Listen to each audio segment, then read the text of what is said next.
and ready for the fight. From the court to the field, they shine so bold. With every move, the stories unfold. We're cheering on the youth from the start to the win. Giving them the mic, let their voices begin. Interviews and highlights, we got it all. GN Sports Show, where the young stand tall. GN Sports, where the youth lead the way. Champions of tomorrow, making waves today. From ages 5 and up, we help them grow. It's their time to shine on the GN Sports Show. GN Sports Show. GN Sports Show. Good evening, viewers, and welcome to the 4th episode of Season 2 of the GN Sports Show. My name is Jonathan Thorogood, Administrative Assistant at GN Sports Global. Along with me is Mr. Jason Cordes, President of the GNFC Parents Association, the CGPGA, and we are the hosts of the GN Sports Show. Here we are, back again, and always line up. We have GNFC under 11s here. We have Dr. Rick Millis. What I tell you about Dr. Rick Millis? Always have information, food for the soul. We have the admissions officer of Bede's School in Brighton, England. We have the table tennis president here with 2 of his table tennis stars. All that here on the GN Sports Show. Don't go anywhere. At least get a drink. Come sit down. We'll be right back. Our vision is to become the premier platform for showcasing and empowering young student athletes, providing them with the tools and exposure to excel both in sports and life, while shaping the next generation of confident, media-savvy leaders.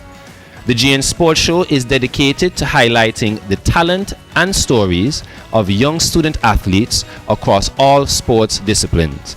We aim to equip them with vital media exposure and public speaking skills, helping them grow into confident individuals both on and off the field. Through engaging interviews, mentorship, and real-world media experiences, we strive to foster personal and professional development that supports their athletic journeys. And welcome back to the GN Sports Show. And as mentioned prior, we have 2 of the Gen X under 9 superstars. Today we have Finley Naresh and Emmanuel Michaels here sitting at the table to let us know what are their likes, their dislikes, who got them into this sport, and what their plans is for the future. So guys, welcome to the GN Sports Show. Welcome, guys. Thank you. So Finley, let's start off with you. What school do you currently attend? I go to Post Millennial Academy. Okay, what about you, Emmanuel? Unlimited. Kids Unlimited? Okay. What grade are you in? Grade 3. Grade 3? What about you, Finley? Grade 6. Grade 6. Oh, so you have grade 6 assessment coming up soon, man? Yes. Okay. What, you have a favorite teacher? Who would that be? My teacher, she's named Miss Colleen. Miss Colin? Okay. And what does Miss Collin teach? Does she teach all the subjects or just one specific subject? All the subjects. All the subjects. And what about you, Finley? Who's your favorite teacher? My mom. So all the teachers in PMA, when you're grading papers, Finley say his mom is the favorite teacher. So Finley mom have to grade his own papers. Because every time kids come and we ask them who's their favorite teacher, we always say, Miss So-and-so, make sure Finley get a good grade, because he say he's his favorite teacher. Yeah. But since you cancel out all the teachers, Finley. What about football? Who's your favorite football team? Manchester City. Manchester City. It used to be Liverpool. But Well, you need to get your life back because Liverpool is the team to play. So you're saying Manchester City. So you're off the ball right there already, Finley. What about you, Emmanuel? Same thing, Manchester. Manchester City or Manchester United? Manchester City. Go to all your boy. The problem is going on. Who your favorite player? Ronaldo. Okay, but then you kind of get back in. Yeah, you kind of. I don't necessarily have a favorite player, but if I have to say, I'd say Erling Haaland. Haaland, boy. Haaland. He's a Man City fan. Emmanuel, who got you into playing football? My mom. Your mom play football? No. No, so she just encouraged you to get into playing the sport. Okay. What about you, Finley? Who got you in football? Myself. Yourself? Yeah, when I was 3, I just started playing football and I got hooked. Enjoyed it. So I hope your parents and them listening, and you're gonna buy your own cleats and buy your own socks and chin guards because you get your own self involved. So I hope you have your money to buy your own thing yourself. All right. So let me ask you something. You guys like football. You guys are going to school. Finley, you're in grade 6, so you have a grade 6 assessment coming up this year. What do you want to be when you grow up, when you finish school? An actor. An actor? Yes. Okay. And what about you, Emmanuel? Football player. Professional football player? And if that doesn't work out, what is your plan B? What do you have? Soldier. A soldier in the army. Very brave.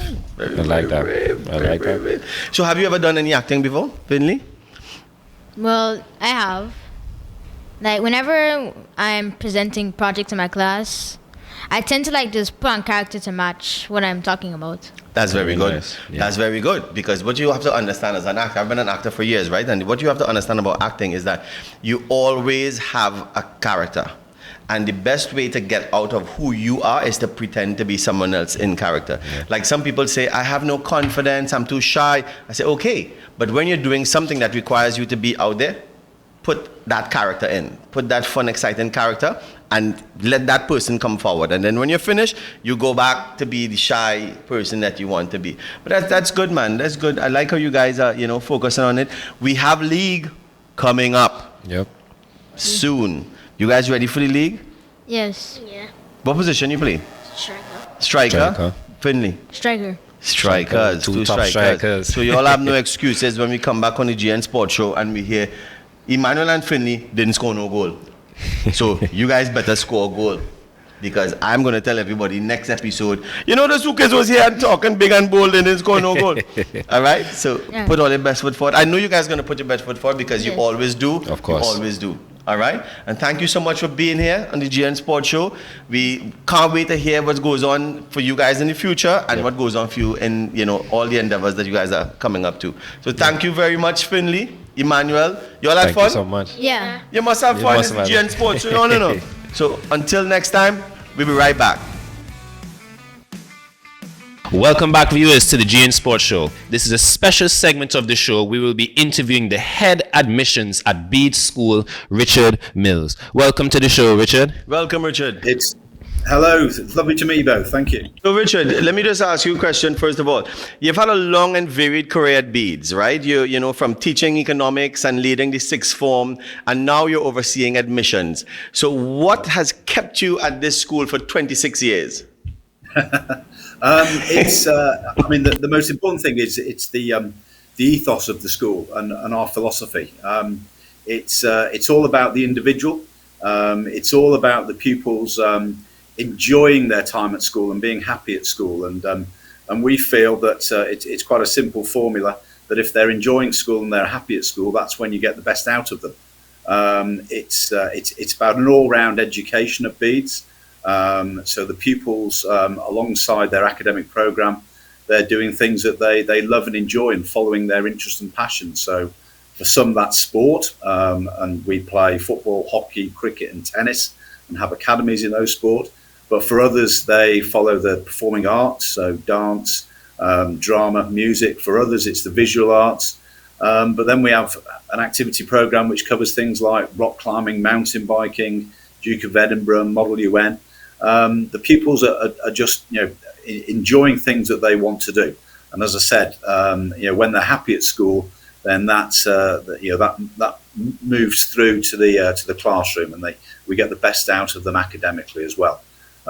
Some schools in the UK are fixated on league tables and examination results, and it's all about level 9s at GCSE and A stars at A level, and we've got pupils who achieve that, but we celebrate success at all levels. So if a pupil has worked really hard to get a level 4 or 5 GCSE in maths, for us that's a celebration. We celebrate that just as much as another child getting the level 9s and the A stars. So it's the school's ethos and philosophy sits very well with me, and as a result, I've been very fortunate. I've done a variety of roles in my 26 years. I live in Brighton, which, if you know the southeast of England, it's on the coast. It's a very vibrant city. It's a great place to have a family and bring up my own children. It's now got a great Premier League football team which we can follow. So all in all, I feel very fortunate to have been at Bedes for the past 26 years. So, Richard, how has your experience as a housemaster and head of sixth form shaped your approach to admissions and understanding what makes a great Beads student? I think the two roles, have been very influential for me and very beneficial. As a housemaster, you oversee the pastoral care. I was housemaster of a boys' day house, and I looked after 100 boys from years 9 to year 13, for about 6 or 7 years. So it's looking after the pastoral care and all the sort of issues, problems, bumps along the road that the boys face in their teenage years. And then on the flip side of that, the other side of the school is the academic side. And I was head of sixth form for about 4 years, so overseeing the A level and the sixth form program of all the students in the school, helping them get to where they want to go to after Beads. So the vast majority, that's university. For some, they go off to the world of professional sport. Others, top dance colleges, art colleges, etc., getting them to where they want to be. So having done those two roles, it's helped me in my role of admissions. When I'm talking to prospective families about the school, what we offer, what the journey will be for their young for the young child, from year 9 to year 13. So it's given me a real insight into the workings of the school, what we offer, and how we can support the young boys and girls on their journey throughout the school. Ultimately getting them ready for the real world when they leave at the age of 18, and getting them to where they want to be. We know that Beads, is known for its well-rounded academic approach, but how do you balance academic excellence with the, co-curricular opportunities that the school offers? Well, that's what the school is all about, is offering that, is that all-round package, the co-curricular and the academic. So the co-curricular program sits alongside the academic program in the weekly timetable. So for us, 3 afternoons a week, the whole school do activities on a Monday, Tuesday, Thursday afternoons, as I said, it's within their timetable. So our activity program includes sports. I've talked about our 4 core sports of Beads are football, hockey, cricket, and tennis, both for boys and girls. We've got academies in those 4 sports, and they can play all those sports all year round if they want to. As I said, for other pupils, they like performing arts, so they're doing drama. We have our own theatre on site. Some pupils are in our dance academy. We've got 3 dance studios. Some pupils, it's music and different genres of music. And then for others, it's the visual arts. They like things like fine art, ceramics, photography, graphics, animation, jewellery making, textiles. For others, we have things like Dungeons and Dragons and Magic Club, Model UN debating. So the key to it is that it's all timetabled, so it doesn't hinder their academic program at all. It's all carefully managed. Every pupil has their own tutor. So within the house, every teacher is a tutor within whichever house the pupils are in. And a tutor has no more than 10 tutees. So a tutor can give, really good support to a small number of pupils. So each pupil has somebody within the school who is overseeing all their program, the academic side of it, the co-curricular side, the pastoral care. And the tutor is the link between the teachers, the parents, the pupil. So every pupil has got somebody who is ensuring that everything's on track. So if the academic is slipping, then maybe the co-curricular might have to take a little bit of a back seat for a while, or give extra academic support. Likewise, if somebody is particularly brilliant at something and excelling in something, and might have to, for example, we've had a girl who's going off playing World Cup cricket in Malaysia during term time, and we support that. Even though she's away from school for 2 to 3 weeks, it's what's right for her. And obviously her cricket development and representing her country in the World Cup is pretty much the ultimate you can get to at that stage in her life. So we support that by making sure she's got work to do while she's got downtime away. and liaising with her, and just making sure that the academic is kept up to speed alongside, obviously, her cricketing ability. So we've got a good understanding of how to help these young people. It's all about them. It's never about us. So it's always what's right for the child, not what's right for Beads. And as a result, we are very successful. Just speaking a little bit about that, we were speaking about the sports, about football and cricket, and obviously you're someone who has coached both football and cricket. How important do you think sport is in shaping students' personal and academic development? We're talking about healthy body, healthy mind. So sport, when in the run up to examinations, we like them all the pupils carrying on playing sports, just to take their mind off, help them relax. But it's great for discipline. When they're going off playing matches, they're going on away trips, and they've got to get their work done still. They've got to be good at time management. They've got to understand that they've got to get things done as and when. So it all fits hand in hand. So I've found over the years that the top sports people are pretty much the top academics. Not in terms of maybe results, but certainly in terms of meeting their potential. They're very disciplined in what they do, both in their approach to sport, and by excelling in sport. Then that works in the classroom. They can transfer those skills, that discipline, into the classroom. It's all about work, practice, dedication. So the two fit very well hand in hand. What we also have at Beads, the coaches recognise the importance of the academic side of things. So one never takes priority over another.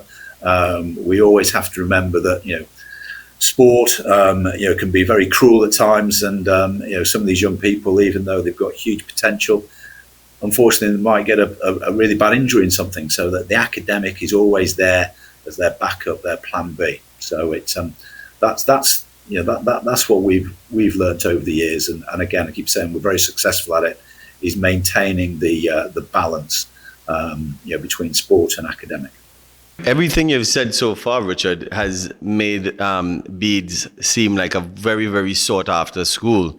I love the balance that you guys share. So I wanted to find out, what are the most important qualities that you guys look for from students and families when they apply to come to Beads? Yeah, I mean, when you meet new families, it's very much them judging us. Whenever they come to visit the school, we're very proud of who we are, the facilities we've got, the coaches, the location is fantastic. But in terms of what we want is that the pupils are enthused and they take advantage of the opportunities. We are very, very fortunate, and if they're willing to take advantage and use those facilities, use the coaches, use the time that they get. It's great being able to play, have a football coaching session 3 afternoons a week as a squad for 2 hours, alongside individual coaching, alongside 1 or 2 matches, all under one umbrella. They don't have to travel anywhere. It's all there on the school site. They can walk out of their house, in 2 minutes they're in the gym or in the swimming pool doing recovery. They're wonderful opportunities. So we just, all we're asking is that they take advantage of those opportunities. They appreciate how lucky they are, and they are very fortunate. And also, they just give it their best. And as long as in whatever they do, they give it their best, then let's see where it takes them. You said that you've lived in Brighton for 26 years, and I'm assuming that you're a Brighton and Hove Albion fan, which means that you're more than likely a season ticket holder. Correct. How has the city influenced your perspective on education and school life at Beads? Yeah, I mean, it's a wonderful city. I must say that I'm originally from Manchester, so I actually support Manchester United. Love to hear that. Sorry to cut you. I love to hear that. I will continue. However, Sorry. No. However, I do have a season ticket at Brighton, and I support Brighton apart from 2 games a season. It's a wonderful city. It's where I brought my own children up, and when I moved down here 26 years ago, my wife and I, we said, look, this is where we want to stay. We love it. It's a very vibrant city. It's on the coast. Because I come from Manchester in the northwest, I can hand on heart say that in the southeast of England, the weather is much better and warmer than it is up north, which certainly helps. It's not quite what it is in Antigua, but it's not too bad. But it's very vibrant. It's very liberal. It's a thriving city, and it sits very well, with Beeds. It's very multicultural. It's very diverse. It's very inclusive, and that's what Beeds is all about. So the two sit very much hand in hand. Beeds is it's literally half an hour down the road from Brighton. It's situated in the East Sussex countryside. It's very picturesque. It's in a small village, whereas Brighton is now quite a large city on the south coast. But yeah, the good thing is they've got a half decent football team now, which is excellent. So with your son playing with Brighton's U21 squad, right?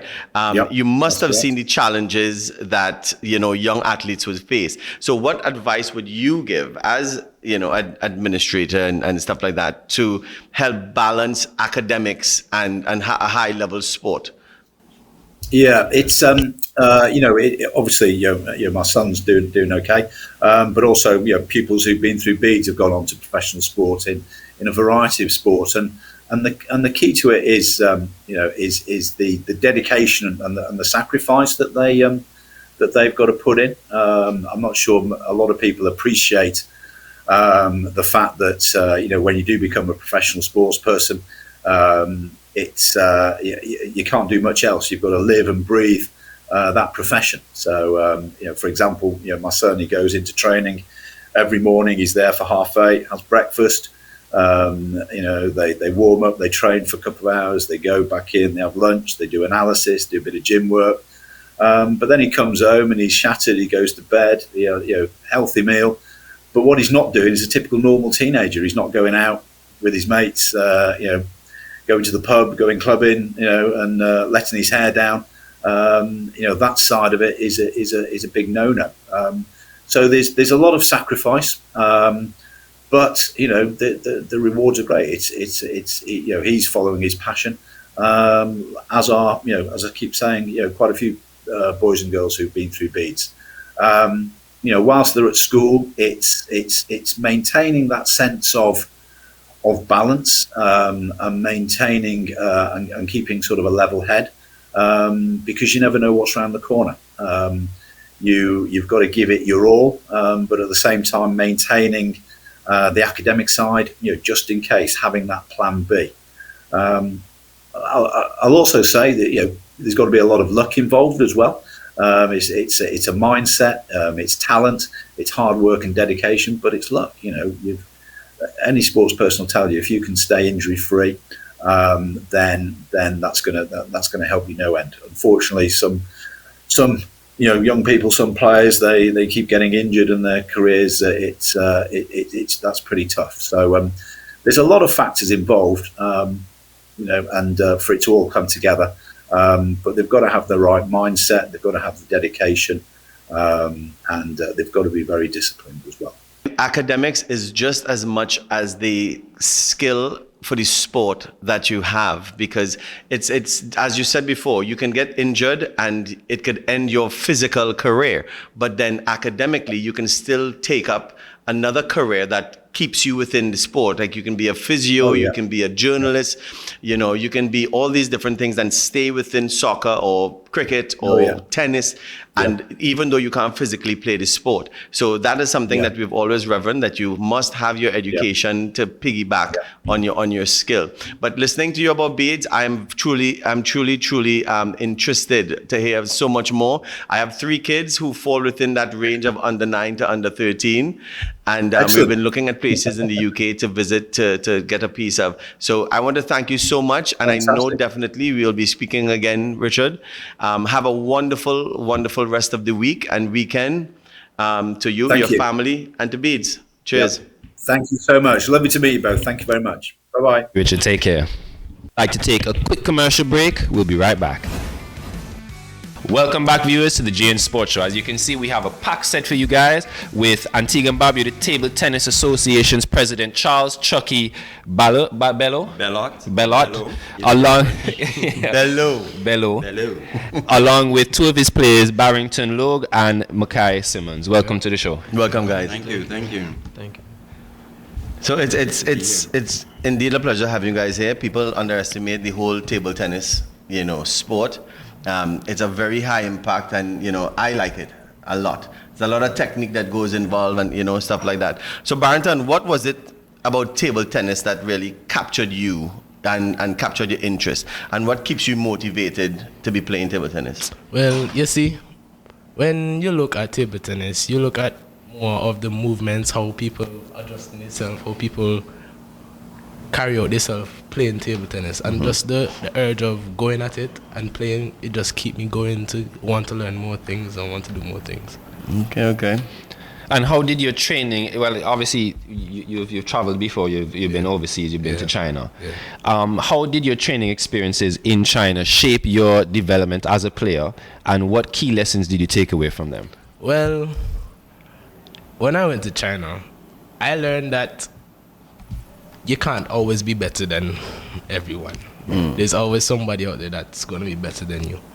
So I learned that if you're going to go out there and play, it's not that you should just go and just sulk it on yourself and not expect to win. Go and try your best and do what you have to do on the board. Okay. Yeah, that is true. There's always somebody better. That's why you have to keep striving to become the best you could be. Yes. And not better than someone else. That's how we lose focus, because we try to be better than the other person, but they have a path, they have a vision, you have yours. Yep. So becoming the best you could be is what's really important. So competing at the OECS tournament had to be a very big milestone for you. How did you prepare yourself, for that?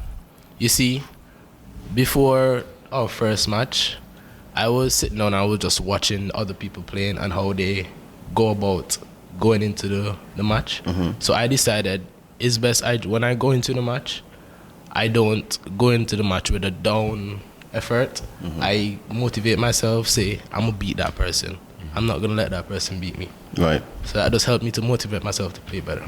Yeah. Positive attitude is what it takes to do anything. You know what I mean? And sometimes, as you say, you have to be your own cheerleader. Yeah. So that, because it comes from inside first. You know what I mean? Yeah. So, before we started this segment, we were speaking a little bit about table tennis, how it's both a mental and a physical game, obviously. How do you handle the pressure of competition and maintain a strong mindset? You see, I would say not bring down yourself and say, hey, I'm about to lose. Let me just get it over with and let the game finish. I would say, even if the person is at 10 and you say at 5, don't say, okay, the game is done. Try your best and push and push and push. And hey, maybe you would even come back and beat them. Well, as you say, push and push and push. You know what I mean? What are your long-term goals in the sport of table tennis? Like, what you hope to gain in the long term?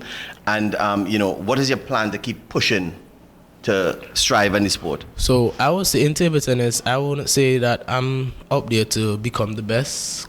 I would say I just love how people play. So me, I just want to go out there and just be able to learn different type of things, and maybe in the future I can even make my own move, my own serve, Right. my own plays in life. Very good, man.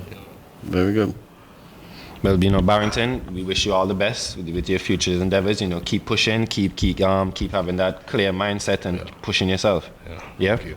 All right, Mackay. Yes, sir. Welcome again to the GN Sports Show. Thank you.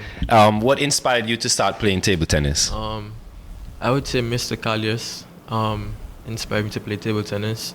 Coming to St. Anthony's School in first form, I watched the older players training and it inspired me. I joined the club and that's when I started. You started, and when did you realize it was more than just a hobby for you? I would say in second form or third form, I was playing and Mr. Callius told me about Chucky, the national team coach, and he recommended me to go there to play. and then I realized it was a lot more intense than what I thought it was. Okay. So, Makai, as one of Antigua's #1 male junior table tennis, players, what challenges have you faced in your journey, and how have you overcome it? I would say training. Every day you have to go with a new mindset, positive mindset, to learn what the coach tells you, so you can implement it into your game. I would say, yeah. Okay, but a lot of us who look in here, they might hear of the table tennis sport and they might look at it on TV and stuff like that. But as players yourself, who are in it and doing it competitively and professionally, I want one of you, all right, let's say Barrington, elaborate for me the actual techniques of table tennis. Actual techniques. Yeah. Okay. So, in table tennis, say you play in a game. You can't always concentrate on beating the person in their go-on playing. You have to see if you can beat the person with the first move. Say your serve. The serve is always the most important thing in table tennis. Without the serve, there's no game. Because with a serve, you can stop the person from going on to giving you more points. The greater the serve, the more points you can get in the game. So the ball bounces one side on one time on their side. Yeah. Any more than that, it's their ball. It's their ball. And you have to make sure and get that ball from your serve one time there, but at the most, devised position, looking at the person's, I guess, body language and saying, he more to the left, let me hit it to the right, so he can't get it. So once he misses that rebound serve, then the point is yours. Right. And what are the points? Is 1.1? It's first to 11 with a clear margin of 2 points. So if you end up at 10 all, then it has to be 12-10 or 13-11, 14-12. Right. And then that goes on, and then a time limit kicks in somewhere down the road. Luckily, most times you never reach there. Okay. Then, Makai, how do you train both physically and mentally to stay on the top of your game? Physically, train about 12 hours a week, Monday to Thursday. Wow. Mentally, I would say keeping a positive mindset. I have a motivation app that I read every day to keep myself in a positive frame of mind. Yeah. For like tournaments and whatever. Okay. Well, one of the same questions I asked Barrington, I'm going to ask you. What are your long-term goals, for table tennis, and how do you plan to achieve these goals? My long-term goals for table tennis, I'd say representing the country more at regional and international events such as like the Caribbean Championships, which are coming up in April, OECS, playing in World Table Tennis tournaments. And to prepare for these, I would have to train harder, train more intense. Maybe when I travel, play at local clubs in the States to familiarize myself with the players over there. Yeah, gain some experience. And what advice would you give to young athletes who want to pursue the sport today? I think it's a good sport to play. It builds teamwork, discipline.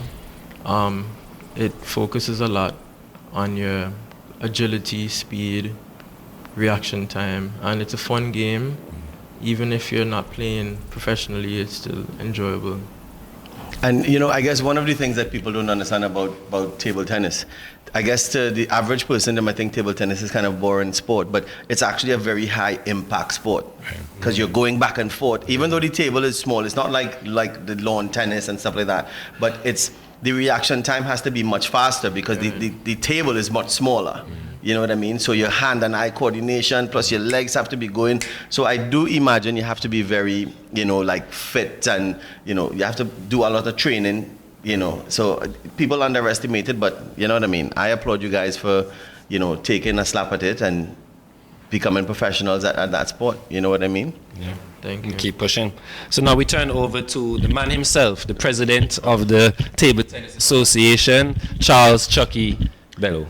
How are you doing? Again, nice to be here. Welcome, good to have you welcome here, again Charles. to the These show. guys are under pressure. They're afraid to say the wrong thing. I'm sure if they asked me the name twice, they would have got They it did it wrong. Yeah, I don't know. They did well. They did They well. They did well. They But did it's well. my job as coach to just beat them into the ground all the time. I'm just kidding. So Chucky, let's start off with you. Obviously, you've dedicated much of your career to the development of table tennis in Antigua and Barbuda. What inspired you to take on this mission, and what progress have you seen over the years? So yeah, I have dedicated most of my life to table tennis. Initially, of course, as an athlete.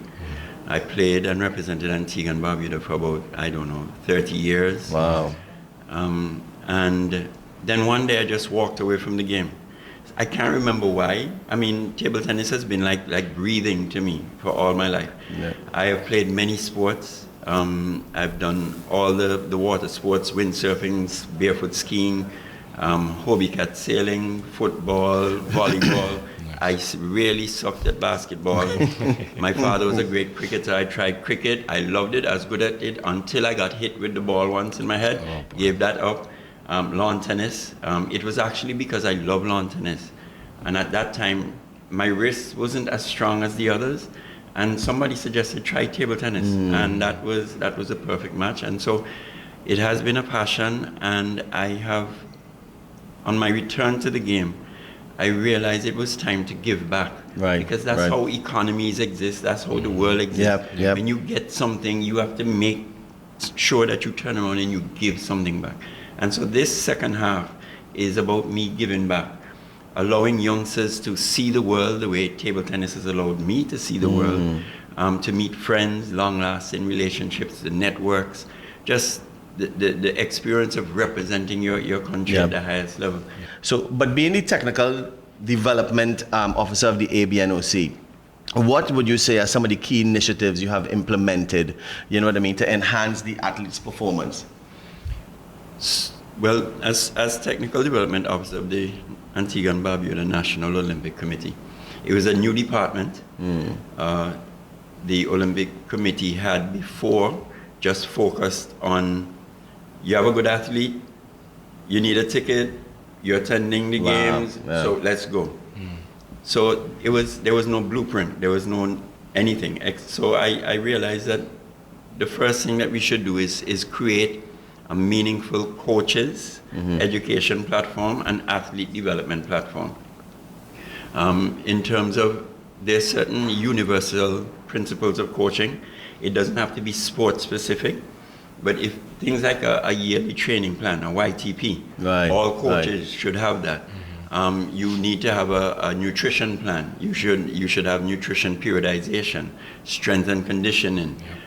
You may have psychological, mental fitness. These are all universal principles, and it doesn't matter what the sport is. These principles are necessary to gain the highest or to lead your athletes to the highest level. In the Caribbean especially, we have been fortunate over the years to have been blessed with natural talent, quote unquote natural talent.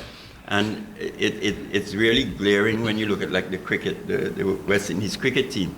When you had people like the five-prong fast bowlers, Joel Garner and this and that and the other, these guys had more than natural talent, more than talent. They were just born for it. Yep. The other nations realized that, well, okay, hold on, these Caribbean guys, they're born with talent. And so let's not just deal with the art of sport. Let's now move to the science of sport. Right. Unfortunately, many of our sporting nations within the Caribbean, we still focus on the talent, the art. You know, boy, we good naturally. And we're not paying enough attention to the science. And so, as technical development officer, I've been encouraging my peers, encouraging the national federations to take a second look at the science of sport. Because we're blessed. We're blessed in this part of the world. We have natural genetic makeup. What we lack is that scientific approach. Yeah. And you know what's important? That scientific approach. Because we also say to people, having a talent is good. A lot of people have talent. But learning to master the talent and turn it into your skill, that is where the key is. And you know what's funny? I've realized for this, as the year started, this sports show has becoming evolutionary every episode, because the last episode we were talking about the same thing, right? Where sports and athletes are not just about sport and athletes. We have to get coaches. Remember we talk about that? Yeah. We talk about coaches being able to be, efficient in their coaching ability. We spoke about that with the netball captain. We spoke about that with the CFU captain, communications specialist. Yeah. You have to be able to have that marriage between the psychological, because we are all human beings. Yeah. So we have psychological, we have physical, we have social, all these things we have to hone in on the athlete to make the athlete what the athlete is supposed to be. I mean, and you're right. It really is. We have to pay so much more attention to that, because the rest of the sporting world is. Yeah. And things like coaching. I'm not even going to say anything, because Lord knows I don't want to get myself in trouble. So one y'all, we're going to attribute this statement to one y'all. Repeat what I was saying to you before. Okay. Nice intro. So here's the deal. What I find happening a lot of the time is coaches feel that they've arrived. Yeah. And the coaches who are responsible for teaching turn their back on learning. It's the most amazing thing to me. And so unfortunately, what obtains now many times is that the coaches have arrived. I know it. Don't tell me about any course. I'm not studying. I'm not checking the latest developments. You, Mikai, you, Barrington, I know what it's all about. There's only one way. It's the Chucky way. And unfortunately, that is no longer the case. You just can't get away with it anymore. And so that has been a challenge, because a lot of the coaches, I'm a technical development officer. I don't, what do I know about track and field? What would I know about volleyball in their minds? What would I know? And the truth is, perhaps I don't know how to get somebody out of the starting block, or I've never trained anybody to get out of the starting block. But perhaps the science exists to know what angles, what mechanical, what biomechanics give you the optimal start, or what kind of training you would need to get your optimal height in terms of your attacking positions in volleyball, or that kind of stuff. What's the importance of sleep? Is it a case where you can just have an athlete working every day? Like I heard of an athlete, or some athletes who are being trained every single day in Antigua and Barbuda. Wow. Now here's the problem. At what point do their muscles get a chance to recover? Exactly. At what point does their mental psyche get refreshing? That's true. And so those things, if we can get our coaches to open their ears and their hearts and their eyes to continuous learning, better coaches make better athletes. But as you said before too, the ignorance of some coaches, as I alluded to you that you repeated. I'm so happy you said that.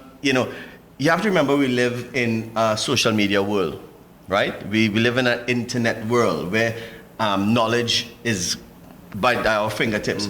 So when you think, oh no, this is what I've been doing the last so many years, this is what we're doing. But then they are going up on Google, they're going up on YouTube, and they're seeing people in different countries with different practices and different techniques and different training. And they're coming, coach, how come you don't do that? And so you can't really, as a coach, can't really be ignorant when all these platforms are around for them to see it.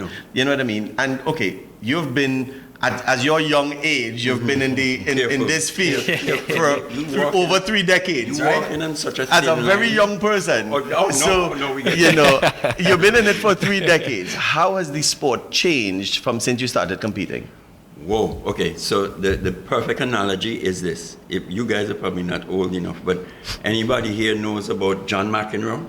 Yes. Yeah, I heard about it from my grandfather. I know John. Make sure you don't leave the studio when Steffi Graf. No, let's just look at John McEnroe and Jimmy Connors. Okay. So John McEnroe and Bjorn Borg, they were pioneers, and they were rulers. They ruled the roost, but they were using wooden rackets. Yeah, John McEnroe. Yes, that is true. Jimmy Connors came along with a thing called a T2000. It was a metal, it was an aluminum or something. Yeah, I think it was even aluminum. It was some kind of steel, not aluminum yet.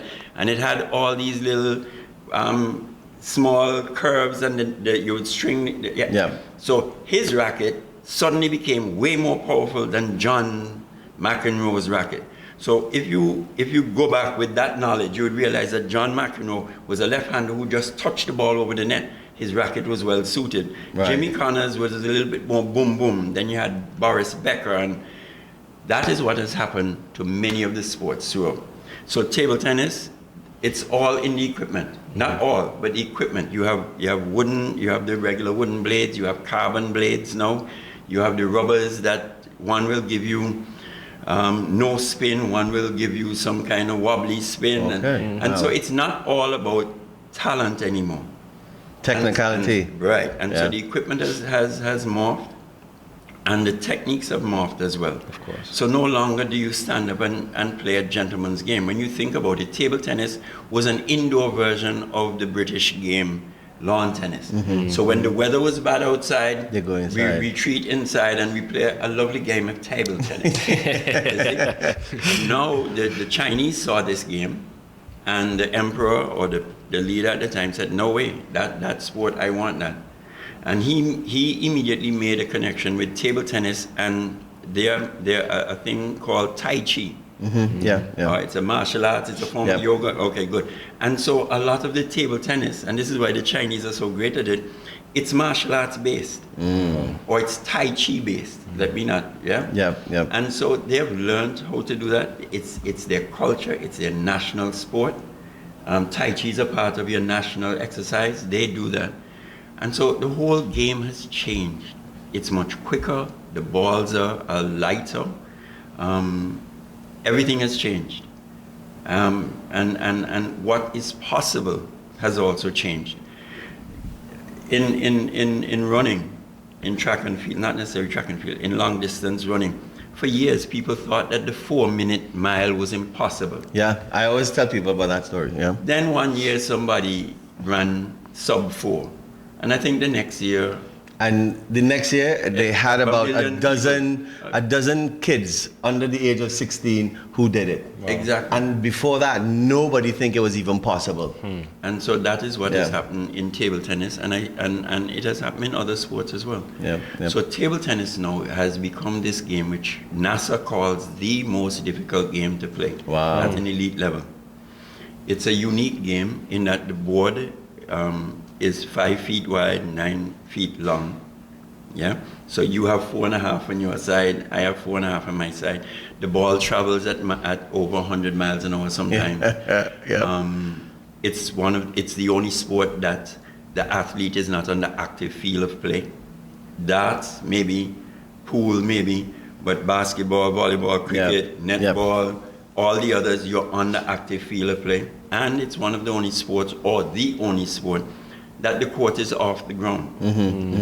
So it really creates a whole series of different challenges. Yeah. And table tennis has really become the most addictive but demanding game for many persons. I can imagine. So lastly, just before we finish, looking ahead, what are your long-term goals for table tennis in Antigua and Barbuda, and what steps need to be taken to reach the Olympic level? My long-term goal is retirement. Having said that, no, so we've been blessed, or the idea really is to have Antigua and Barbuda consistently represented at the highest level. That's the Olympic Games, the World Championships, even the Caribbean Championships, the Pan American.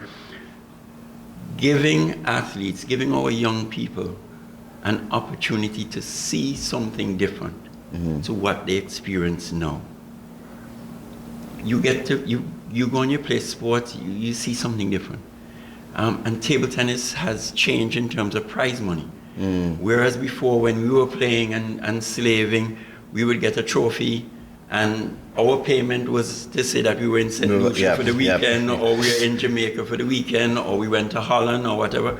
Now, in the Singapore Smash, the winner, they just had 1.5 million US prize money. Wow. So table tennis is mirroring what, or trying to mirror what regular tennis, big tennis, is doing. So it's a lot more professional.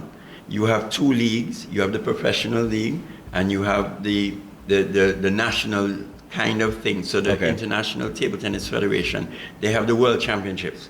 They have like the Grand Slams. Yes, yeah. The World Table Tennis now, they have the cash ones. So so there's a lot more in table tennis. And my long-term vision really, and my dream would be to see 50 to 100 players at a level that can compete. Wow, yeah. Yeah, and table tennis is a sport for all, for life. My youngest student is 4 years old. My oldest student is just over 90.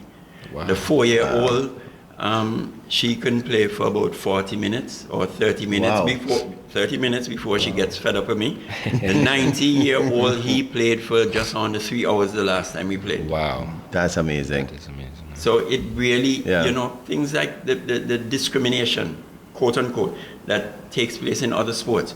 You want to play volleyball, you want to spike, you better have some height. Basketball, some height. Boxing, you better have some mass. Table tennis, sport for all, for life. Yeah. So you're nice and burly and bulky. Burly. This young man could beat you easily, a 4-year-old. I was in Denver the other day, and I kid you not, she could not have been more than 9 years old. I'll send you the video one of these days. She put a thorough on me. Yeah, shouting all in my face, jumping up. It was embarrassing, but it was good. Yeah, but I don't think Makai can take me, because I mightn't play for Antigua, but I'm a good table tennis player, Don't let that fool you. Don't let this burliness fool you, You understand?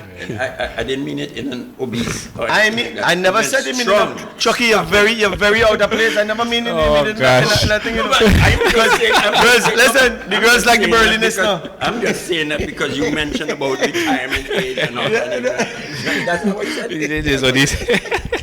But it is a very, very addictive game once you get into it. Yeah. You know what I mean? It is a very addictive game. I like it. I've got introduced it years ago. As a quick story, my father, where he worked, I went to visit him. They had a table tennis. They were playing it, and he was like, "Hey, go play with your father." And then I beat him.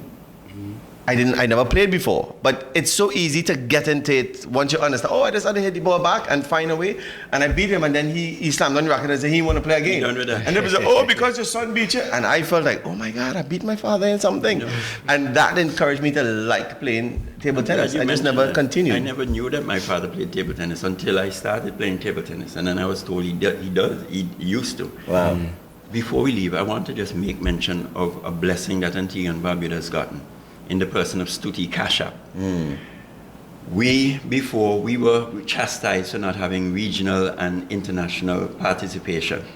Yeah? And now we have Stuti, who is presently, Stuti Kashap, 15 years old, she'll be 16 in April, is number 1 in the Caribbean in under 17. Wow. Number 6 in the Pan American region in under 19. Maybe 56 in the world. Wow. And so Antigua and Barbuda is being represented in international events right now as we speak. Her roster for this year alone, from January to December, 52 tournaments. Wow. International. That's a lot. 52 tournaments in 52 weeks. Some are twice a week and that kind of stuff. But it's intense. So what we have, and we've been blessed, we have the local cadre, that Mikai, Barrington, others, that I am charged with trying to build and work with, along with who the other coaches. We have Stuti, who is already an elite athlete in her own right. And so for the first time in many years, Antigua and Barbuda is now, we have a double edge there. So so we expect great things. Well, Stuti, congratulations from the GN Sports Show on all that you've done and is yet to do. Yeah, Yep. She's heading down to Puerto Rico at the end of this month or something like that. She's she's 15 years old. I certainly can't beat her. Wow. That's it. It's done. It shows the level that she's at already at such a young age, Yeah. Well, Chucky, Mackay, Barrington, we'd like to thank you guys again for coming on the show with us. We really appreciate it. Thank you so much for having us. And we'll keep in touch because we want to know what's going on. We want to see how far you guys go, and you guys got to be the same level as Stuti and stuff like that. And guys, table tennis is another option. Parents, for your kids, all these things. It doesn't always have to be a big impact sport. Table tennis, golf, all these things are opportunities, and we are going places in Antigua. All right. So until the next GN Sports Show, thank you guys. Again. We're out. We would like to thank the sponsors of Generation Next: Fruta, Antigua Masonry Products, Kenneth A. Gomez Insurance Agency, Island Photo, and Francis Trading Agency. Welcome everyone to today's interview. We have a fascinating topic to explore: fats in our diet. What's healthy, what's harmful, and what's downright dangerous. To help us navigate this, we are joined by Dr. Rick, a leading expert in psychology and nutrition. Welcome, Dr. Rick. Welcome, Dr. Rick. Well, it's nice to be here. Remember in our last episode, when we talked about who remembers? We talked about carbs. I'm going to test you. We talked about carbs, the good and the bad about carbohydrates. Very good. And what was the bad about the carbohydrate? You remember? It stimulated, when you took it in your diet, it stimulated big release of insulin. Right. Yep. And what did insulin do? It made you fat. Right. So indirectly, carbohydrates are making you fat. It's not the fat in your diet that makes you fat. Isn't that interesting? Very interesting. So that's a good segue to our talking about fats in your diet. Right. So what is fat? Fat is what we take in our diets that has the most energy in it. So carbohydrates, think about carbohydrates, 4 calories per gram of food. Protein, 4 calories per gram of food. Fats, 9 calories per gram of food. Wow. Double, more than double. So it's a great energy source, but it's a dense source of energy, you see? A dense source of energy. So you take in a little bit of fat, and you got a lot of energy. Right. All right? Also, when we take in fat in our diet, it slows our stomach emptying. Our stomach empties at a certain rate. Think about our stomach emptying slower. We stay full for longer. Yeah, We feel yeah. satiated. Bloated. We're Yeah. not hungry as fast. And the last good thing about fats is no insulin release. Remember we said that insulin release makes you fat? Yes. Because the carbohydrate stimulates insulin release. Protein, very little insulin, but a little. Fats, almost no insulin release. Wow. And it's the insulin working on the fats that makes the fat cells take up the fats and make the fats and store them away for energy for later. How do you like that? So that's the good part of fats. They slow your stomach emptying, they make you feel full, and they inhibit insulin release so that you don't make fat to be stored in your belly and under your skin. You know about that. You know about that, don't you? Let me see. So I was Let me just see. going to say, he called me out, but I was just going to say, so what is the difference between those fats and the fat that's already stored under our skin? And Very good. So we have many fats we take in our diet. So the healthiest fat is what we call monounsaturated fats. Monounsaturated fats are the things like avocado. That's the plant fats. Right. Like you eat avocados, you get these monounsaturated fats. Now, what does unsaturated mean? I mean, it's technical biochemistry, but it means there's double bonds between carbons and hydrogens. Okay? So what's fat? Fat is a bunch of carbons and hydrogens that are put together as what we call hydrocarbons. You know where we find hydrocarbons the most in our environment? Petroleum products. Because hydrocarbons have so much energy, that's what we use for fuel, for our house, for our cars, diesel fuel, all that stuff. Wow. Right. You see? And that comes from the ground, right? Yeah. Yeah. From millions and millions and billions of years ago of all those animals dying and all those plants dying and that debris being turned into oil. Right. And then we pump it out. But it's so good because it's such a rich source of what? Calories, of energy. Calories is a measure of heat. So when you burn diesel fuel, it puts out calories. I mean, we measure them as BTUs, British thermal units, Right. but they're really calories. We do the same thing in our body, in our food. We burn calories and it generates heat. Notice, do you ever sweat after eating? Sometimes, yeah. Yes. Yeah. Yeah. So you see, it's generating a lot of heat. It acts as a furnace. So those monounsaturated fats are the healthiest, okay? And they have one double bond between the carbon and hydrogen. Usually between carbon and hydrogen, you only have a single bond. Then we have the polyunsaturated fatty acids. Right. You heard of omega-3s and omega-6s, Yes. and you heard of the fish. So instead of the plant source, these are mostly the eggs, the dairy, the fish, and the meat sources of the good fats. So if that's all we take in, that's going to be very healthy. But what's the bad? The bad are the saturated fats, hydrogenated fats. You know, you go on your ingredient labels on your foods, and it says hydrogenated oils. Oils. So hydrogenated oils means you have all these carbons and you have all these hydrogens around, and you don't have any of the unsaturated double bonds. They're all single bonds. Okay? And that's the one that stimulates your body and your liver to make the most fat. Okay? And that fat gets circulating in your blood and taken up and deposited in your arteries and in your heart and produces heart disease. Makes your blood vessels stiff, actually. So And raises your blood pressure. we should stay away from hydrogenated fats. You heard of trans fats. They also call them trans fats. Yes. I thought trans fats just identify as fat, but it's not fat. No. You're gender. That's a gender joke, huh? Okay, got good. you. Okay, I hope Trump isn't listening. But then those trans fats are very highly hydrogenated. Right. Okay? And they're very dangerous. All right? But again, saturated fat mostly comes from animal sources. Not one way you can tell the difference between good fat and bad fat in your diet is if it's at room temperature and it's hard, bad. If it's at room temperature and it's liquid, good. Okay? But be careful, because those things called vegetable oils also can be as inflammatory. I've heard that as well. inflammatory as the they're unsaturated. They're plant sources, vegetable oil. Oh, that must be good. No, because some of those, like canola oil, for example, and corn oil, are just as inflammatory and cause as much damage as the saturated fats in meats. So let me ask you, what about the fats that are on the meat itself? Let's say you bought a steak and it has the fats there, or Saturated fat? Chicken has little fats and stuff like that. Room temperature. Those fats. Room temperature. What is it? Liquid or solid? It's going to be solid. Yeah, because you see it. Yeah. It's not liquid. So It's bad. bad. Saturated fat. That's bad. Cut that damn thing off.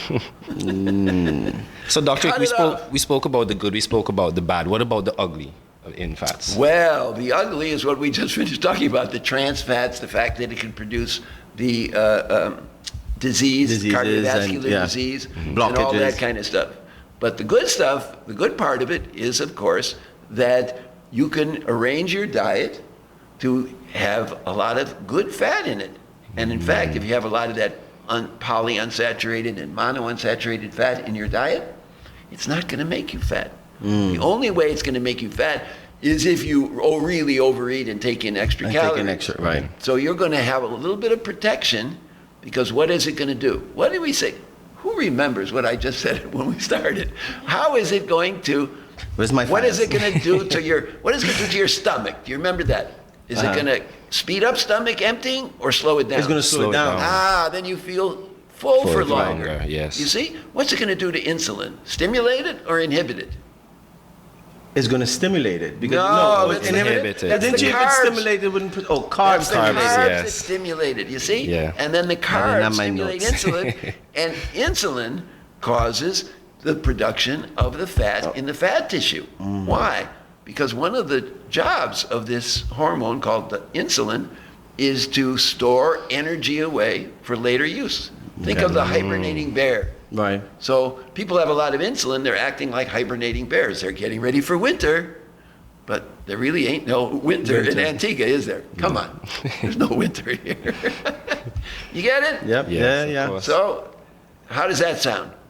I mean, did we get a good view of things? And so what it's should a fatty parents, situation. what should parents know about fats to feed their kids? Stay away from the hydrogenated oils. Stay away from the fried food and all of that stuff, because that's usually fried in saturated fat. Saturated fats, Yes. yeah. You see? And keep the kids. There's no problem with eating fats as long as they are the healthy fats. Yeah, but you know what? In our society, the Caribbean society, and let's just go all out and say it: the Afrocentric society. Fried food is like our staple. Right. You know what I mean? We love fried food, and it's something that they say came from all the way back from Africa and all these different things. But fried food, there's so many different fried foods that are pushed into us, and even into society because it's even cheaper. The fried foods are cheaper than the baked foods and the, you know what I mean, the good foods. But now they have air fried foods. Now the air fried food. Yeah. But they're saying that the air fried food is not good for you because the radiation that is involved in frying. Oh my God, I didn't hear that. It's, yes. Wow, that's amazing. So you see, So you can't it's, sometimes you win some, you don't win some. But the interesting aspect of fat is where do we get the flavor from our food? Very often from It's the from fats. fats. From the fats, yes. Okay, so even plant sources of fat add flavor. That's why I got some more flavor. Yeah, exactly. The fat. You are a flavorful I'm guy. a flavorful guy. So fats, yes. So yeah, so the point is, that's why a lot of people can't stay on a high-fat diet. Right. And the high-fat diet also generates ketones. Remember the ketogenic diet we talked about? Yeah. And we think that's very healthy too. It inhibits a lot of cancer, and it stimulates, good functioning of your brain and memory and all that kind of stuff. But it's very difficult to stay on because it doesn't have that flavor. Yeah. Yeah. So you have to, if you really want to be healthy, you have to take in the good fats, and you have to find a way to season it. Yeah. Yeah. And also probably moderately incorporate the bad fats, but not, That's correct. not in a way that it becomes a whole thing. Right. And it's difficult because the bad fats, as life is, the bad things always taste better. Yes. Yeah. So, Don't go there. I know. Please don't go there, guys. Don't go there. So, we have to, societally, mentally, emotionally understand that the bad things taste good, but we have to stay away from them. Right. And the good things, they, as not as pleasing, but we have to, how we talk about, I always have to go back to this because I think it's so profound. The occupational therapy, where everything is about your mind. It's about letting your mind focus and understand certain things. So we have to understand that the good things are not always the tastier things, the most aesthetically pleasing things, but we have to know in our mind it's what's best for us. Yep. You learned something from that occupational therapist. I'm all over the occupational therapy. I'm going to tell Nicole. Tell her I'm all about this occupational therapy. So, no, it's been great, Dr. Rick. Yep. As again, every time, I can't say it, I feel like a broken record. You must be able to stay and look at the sessions with Dr. Rick because it's always new information, and even information that I think I know, and Dr. Rick opens that Pandora box and gives us some more exciting information about it. And I learned about the ugly about air frying, didn't I? The air fryer. Of course. I'm a teacher. I teach doctors as well. I'm going to look it up. I'm not sure. No, because I'm not sure. microwaves. Wait, where's my phone? So where's ChatGPT? Until next episode, where we're going to be with Dr. Rick with more exciting information. Please, if you guys even want to hear of anything new or want to, be informed about different things that deals with medical or social, let us know so that we can have Dr. Rick prepare himself and come and give it straight to you. So, on behalf By the way, I don't need to prepare myself. You don't need to prepare. I was born ready. He's Google. He is ready, so you wouldn't have to get ready. So until next episode with Dr. Rick, we'll be back soon.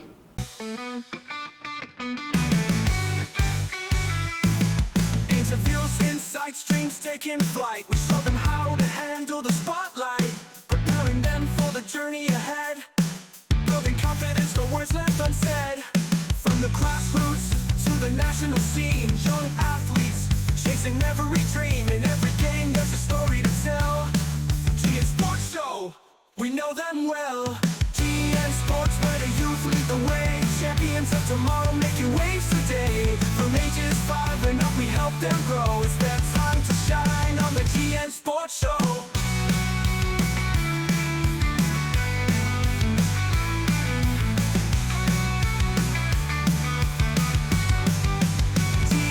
Show interviews where the youth lead the way. Champions of tomorrow making waves today. From ages 5 and up we help them grow. It's their time to shine on the GN Sports Show. GN Sports, where the youth lead the way. Champions of tomorrow making waves today. From ages 5 and up we help them grow. It's that time to shine on the GN Sports Show.